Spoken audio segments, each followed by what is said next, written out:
चलिए बच्चों, अब हम लोग बात करते हैं कि द्विघात समीकरण को तीसरी विधि यानी कि सूत्र द्वारा कैसे आप लोग हल करते हैं। सूत्र कौन सा सूत्र है और किस तरीके के सवाल पूछे जाते हैं, है ना। क्योंकि पेपर में आ जाता है कि एक क्वेश्चन दे देगा, एक इक्वेशन दे देगा द्विघात समीकरण और कहेगा कि इस द्विघात समीकरण को सूत्र की हेल्प से आप लोग सॉल्व कीजिए। इससे पहले दो विधियां पढ़ी हैं, उसी तरीके से ये भी एक विधि है और आई थिंक ये विधि आपको आसान लगेगी। आसान का मतलब ये है कि मैं ये कहूं कि ये विधि जो है सबसे पावरफुल विधि रहती है। इससे क्वेश्चंस जो है आप अगर आप गुणनखंड विधि से हल नहीं कर पा रहे हैं या फिर पूर्ण वर्ग विधि से हल नहीं कर पा रहे हैं, तो अगर इस विधि को आप अप्लाई करोगे तो इससे अगर आपकी कैलकुलेशन ठीक ठाक है तो आप आसानी से इसको हल कर लोगे। ठीक है, तो ये सूत्र कौन सा सूत्र होता है और किस तरीके से अप्लाई किया जाता है, तो इसको करने के लिए मैं एक क्वेश्चन लेता हूं और उस क्वेश्चन के हिसाब से ही आपको समझाता हूं। ठीक है बेटा, जैसे एक क्वेश्चन हम उठाते हैं, इसमें सिंपल क्वेश्चन जो कि आपका यूपी बोर्ड 2019 में भी पूछा गया था कि हमें कहा गया है कि एक क्वेश्चन है, नंबर 1 डाल देता हूं मैं क्वेश्चन को कि 9x² प्लस के 7x, ठीक है बेटा, और माइनस के 2 इज इक्वल टू 0 को, है ना, इस इक्वेशन को हमें को सूत्र द्वारा, है ना, आपके पास सूत्र द्वारा हल करो, सूत्र द्वारा हल करो। ये एक क्वेश्चन है। ठीक है बेटा, ये एक क्वेश्चन है। अब कैसे हल करते हैं, देखो गुणनखंड विधि से आप लोगों ने हल कर चुके हैं कि 18 के टुकड़े घटाने पे 7 आता हो तो आप कर सकते हैं उसको। आप इसको पूर्ण वर्ग विधि से भी कर सकते हैं, जैसे मैंने अभी पिछली ही सेशन में बताया था कि इसको पूर्ण वर्ग विधि से कैसे हल करते हैं, तो सूत्र से कैसे करते हैं आज बात करते हैं। देखिए, अगर इसमें स्टेप ध्यान रखने हैं, 2-3 बातें ध्यान रखनी है बस, और कुछ नहीं है आपके पास में, कि नंबर 1 सबसे पहला स्टेप के हिसाब से बताऊंगा तो शायद आपको ज्यादा आसान लगेगा। स्टेप 1 क्या रहेगा, सबसे पहले द्विघात जो समीकरण आपकी है, द्विघात समीकरण, वो ax² प्लस के bx प्लस के c बराबर 0 के रूप में हो। पहला काम तो ये कि जो क्वेश्चन दिया गया है आपके सामने उसका आप मानक रूप द्विघात समीकरण का जो होता है वो होता है ax², यानी कि x² वाला पद फिर x वाला पद फिर आपका कांस्टेंट। तो ये आपके पास में एक द्विघात समीकरण का मानक रूप होता है, स्टैंडर्ड फॉर्म होती है।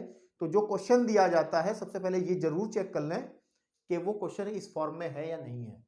जैसे कि इस क्वेश्चन की अगर मैं बात करूं कि 9x² और प्लस के 7x माइनस के 2, इस क्वेश्चन में ऐसी कोई समस्या नहीं है, ये ऑलरेडी इस फॉर्म में है। ठीक है, देन उसके बाद में आप स्टेप सेकंड के अंदर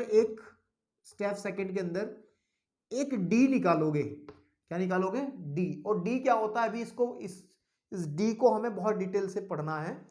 इस डी पर क्वेश्चंस आते हैं, 1-1, 2-2 नंबर में भी आते हैं। डी क्या है उसको मैं कुछ अभी क्लियर करूंगा, लेकिन कुछ इस वीडियो के बाद कुछ इसी संबंध में कुछ वीडियोज आएंगी जो कि मूलों की प्रकृति वगैरह के बारे में डिस्कस करेंगे, तब हम लोग इसको और डिटेल से पढ़ेंगे।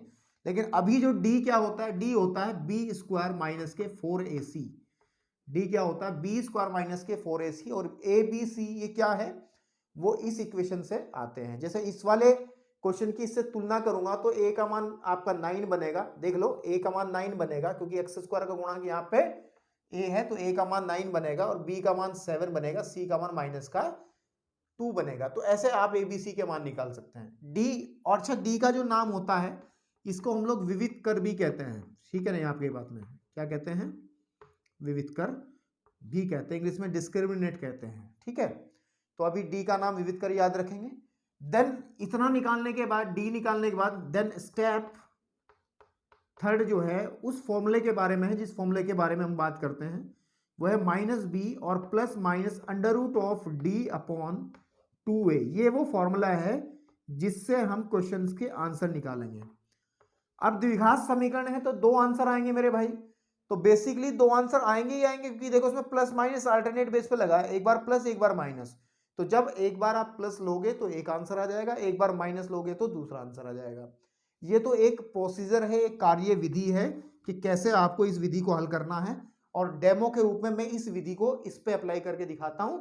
और फिर आप लोग चाहे आपके जितने भी क्वेश्चंस आपने गुणनखंड विधि से किए हैं या आपने पूर्ण वर्ग विधि से किए हैं, तो एक बार उन सभी क्वेश्चंस को आप इस सूत्र द्वारा भी हल करके देख लें, यानी कि इस विधि से भी हल करके देख लें तो आपका ये मेथड भी क्लियर हो जाएगा। ठीक है, और एक बात और मैं बता दूं कि ये मेथड जो है ये आई थिंक दोनों जो इससे पहले हमने मेथड पढ़े हैं, गुणनखंड विधि या फिर आपके पास में पूर्ण वर्ग विधि, उन दोनों ही विधियों से पावरफुल है। ये पावरफुल किस लिहाज से है, अगर क्वेश्चन आपके पास में थोड़ा सा भी अटपटा आता है जिसके आप गुणनखंड आसानी से नहीं कर पा रहे हैं, या जिसका पूर्ण वर्ग बनाते में आपको थोड़ी सी समस्या यानी कि कैलकुलेशन में थोड़ी आप हिचकिचाहट महसूस कर रहे हैं, तो ये वाला एक ऐसा सूत्र है या ऐसी विधि है जिसमें आप डायरेक्ट अगर आप अपनी कैलकुलेशन को थोड़ा सही लेके चलेंगे तो आपका आंसर उनके मुकाबले, अन्य विधियों के मुकाबले कम मेहनत से ही आ जाएगा। जैसे देखिए हमारे पास में जरा मैं कैमरा चेक कर लूं एक बार, फिर मैं चलता हूं आगे की तरफ। ठीक है, नहीं आपके पास में सब कुछ ठीक है, ओके। तो जैसे हम लोग बात करें, सबसे पहले हम लोग क्या करेंगे, यहां पे की लिखेंगे, की ax² प्लस के bx और प्लस c बराबर 0 से तुलना कर लेंगे। क्या कर लेंगे बेटा, तुलना कर लेंगे। और जो तुलना करेंगे तो आप a का मान सीधा सीधी बात है 9 आ जाएगा, b का मान आपका 7 आ जाएगा एंड c का मान -2 आ जाएगा। ये बच्चे आप जानते हो। अब हम लोग यानी कि आपने यहां तक का प्रोसीजर आपने फॉलो कर लिया है, देन हम इस चीज पे चलते हैं, स्टेप सेकंड पे चलते हैं और अप्लाई करते हैं। देखो d निकालेंगे, अब हम लोग क्या निकालेंगे, d, तो d होगा आपका b² माइनस के 4ac। तो जो b² बनेगा, b² का मतलब है आपके पास में 7 का स्क्वायर माइनस 4a, ए है 9, ठीक है ना, एंड c आपका माइनस का 2 है। Then d is equal to आ जाएगा आपके पास में 49 माइनस माइनस प्लस, और 9 चौक 36 दूनी होते हैं 72, ठीक है, और जब इसको आप ऐड करोगे तो आ जाएगा 121। चेक कर लो, बिल्कुल ठीक बात है। अब आपने यहां तक का भी स्टेप फॉलो कर लिया, डी आपने निकाल लिया।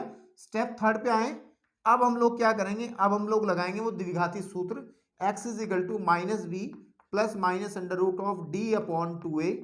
तो जब इसको अप्लाई करेंगे तो माइनस बी का मतलब क्या है, b की वैल्यू 7 है, 7 plus minus under root d का मतलब d की वैल्यू 121 निकाली है, चेक कर लो, अपॉन कितना आ जाएगा आपके पास में 2a, a कितना है बेटा, a कितना है 9 है। तो ये आ जाएगा x इज इक्वल टू हमारे पास में -7 प्लस माइनस, अच्छा अंडर रूट 21 का मतलब क्या है, अगर मैं थोड़ा आगे की तरफ सॉल्व कर लूं, -7 प्लस माइनस अंडर रूट 11 गुणे 11, 11 का वर्ग होता है ना, अपॉन 18, ठीक है। तो यहां से 11 कॉमन निकल आएगा, है ना, बाहर निकल आएगा, मतलब 11 का वर्गमूल ले लेंगे, 121 का वर्गमूल 11 हो गया, तो अपॉन 18। अब यहां के बाद हम वही करेंगे काम कि एक बार तो प्लस ले लेंगे, प्लस लेने पर, ठीक है बेटा, तो जब प्लस लेंगे तो x इज इक्वल टू आपके पास में आ जाएगा माइनस का 7 प्लस 11/18। तो जब इसको हल करेंगे तो 11 में गए 2/18, कितना आ जाएगा 2/18, 2 नहीं सॉरी 11 में 7 जाके बचेंगे 4/18। इसको काट लेंगे तो 2 दूनी 4 और 2 निम्न 18, तो 2/9, एक आंसर तो आ गया इसका 2/9। इसका मतलब ये रहा कि x का एक मान आ गया 2/9, ठीक है मेरे भाई।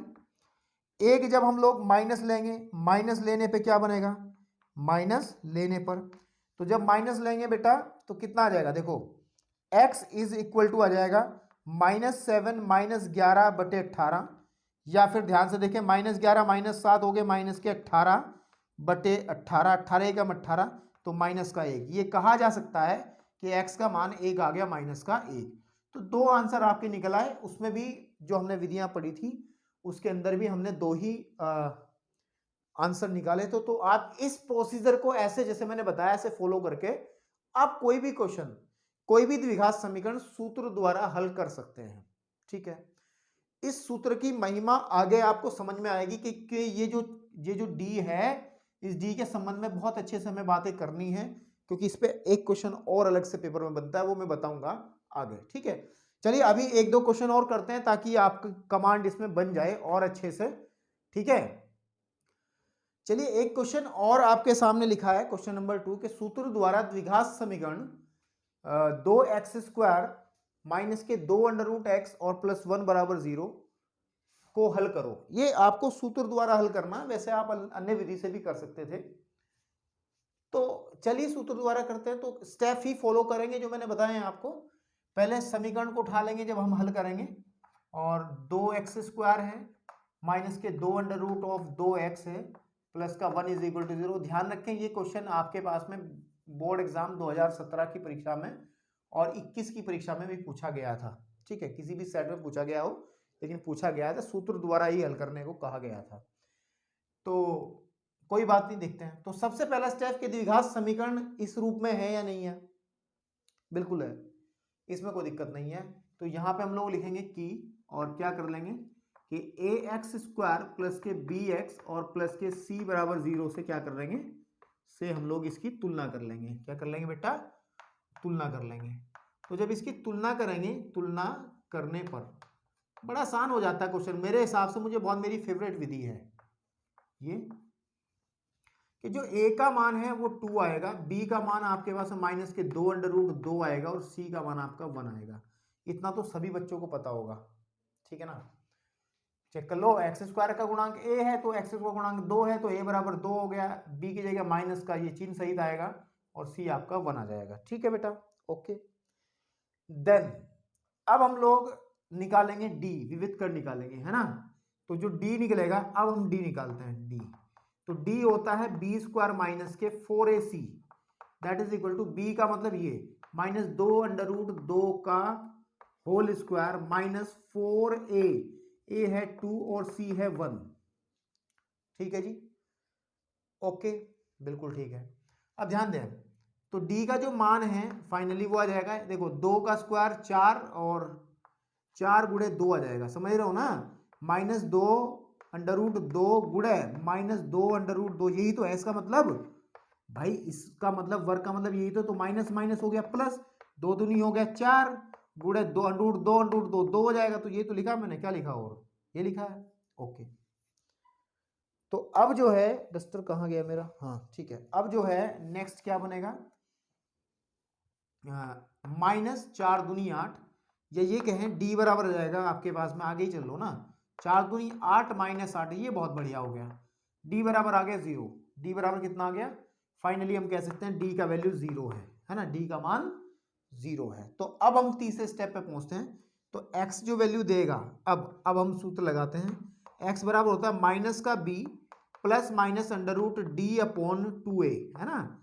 तो जब हम वैल्यू निकालेंगे तो x इज इक्वल टू आ जाएगा माइनस बी का मतलब -2 है ना, -2 प्लस माइनस √d का मान है 0/2 इंटू a, और a क्या है मेरा 2, है ना। तो जब इसको मैं सॉल्व करूंगा, ध्यान से देखना, माइनस माइनस हो गया प्लस के 2√2 प्लस माइनस 0/4। ठीक है भाई। तो हमने कहा था कि एक बार प्लस ले लो एक बार माइनस ले लो, लेकिन प्लस लेने पे या माइनस लेने पे कोई फर्क नहीं पड़ेगा, क्योंकि 0 को चाहे प्लस करो या माइनस करो, लेकिन आपको दिखाना पड़ेगा। तो आप सिर्फ इतना लिख लेंगे, तो x का जो मान रहेगा वो आएगा 2√2/4। जब इससे काटेंगे इसको 2 बार आ जाएगा, तो आ जाएगा मेरे पास में √2/2। आप इतना भी छोड़ सकते हैं, और दूसरा मूल भी यही आएगा, तो दोनों मूल आपके यही आ जाएंगे। मतलब x के 2 मूल आएंगे, x इज इक्वल टू √2/2 आएगा, और x इज इक्वल टू √2/2। दो आंसर यही आएंगे। क्यों आएंगे दो, क्योंकि आप प्लस करोगे तब भी आंसर ये आएगा, माइनस आएगा तब भी आंसर ये आएगा। तो आप इतना इसको छोड़ सकते हैं। एक आध क्वेश्चन और प्रैक्टिस में लेके आते हैं ताकि आपको आइडिया और अच्छे से लग जाए। चलिए, आपके स्क्रीन पे एक क्वेश्चन और लिखा है, और वो भी अंडर रूट वाला ही। अधिकतर इसी तरीके के सवाल, अंडर रूट वाले जो सवाल होते हैं, हम लोग सूत्र द्वारा ही हल करते हैं, क्योंकि इसमें ज्यादा दिक्कतें नहीं होती। कहा है कि ये क्वेश्चन दिया है कि √2x² प्लस के 7x प्लस 5 √2 बराबर 0 के मूल सूत्र द्वारा ज्ञात कीजिए। मूल का मतलब है कि हल करने का मतलब भी वही होता है। अगर द्विघात समीकरण को हल करना है तो उसका मतलब उसके मूल ज्ञात करने हैं, है ना। तो उसने खुद ही कह दिया मूल ज्ञात करो, है ना, कि मूल सूत्र द्वारा ज्ञात कीजिए। तो सबसे पहला स्टेप हम रफ कर चुके हैं, अब तो कर ही सकते हैं। पहले इक्वेशन को देखो कि ax² प्लस के bx प्लस c बराबर 0 की फॉर्म में है या नहीं है, उठाओ। तो हमारे पास जो सवाल है मैं हल कर रहा हूं, √2x² प्लस के 7x प्लस के 5√2 बिल्कुल सही है, इज इक्वल टू 0। तो इसकी तुलना इससे कर लेंगे कि, है ना, मैं एक लाइन बना दे रहा हूं यहाँ पे ताकि उधर भी की तुलना हम लोग कर लेते हैं, तुलना, ठीक है। ए एक्स स्क्वायर प्लस के बी एक्स और प्लस के सी बराबर 0 से करने पर तो जब करेंगे तो ए का वैल्यू मिलेगा अंडर रूट ऑफ 2 और बी का वैल्यू मिलेगा 7 और सी का वैल्यू मिलेगा 5 अंडर रूट ऑफ 2। ठीक है बेटा, अब हम लोग क्या करेंगे, इतना करने के बाद हम लोग डी निकालते थे, वो था बी स्क्वायर माइनस के 4ac। इसके बाद हम लोग करते थे कि x is equal to minus b plus minus under root d upon 2a। तो ये तीन चीजें रहती थी आपकी इस विधि को अप्लाई करने की। तो अब मैं डी निकालता हूं, क्या निकालता हूं, अब डी इक्वल टू होता है बी स्क्वायर माइनस के 4ac।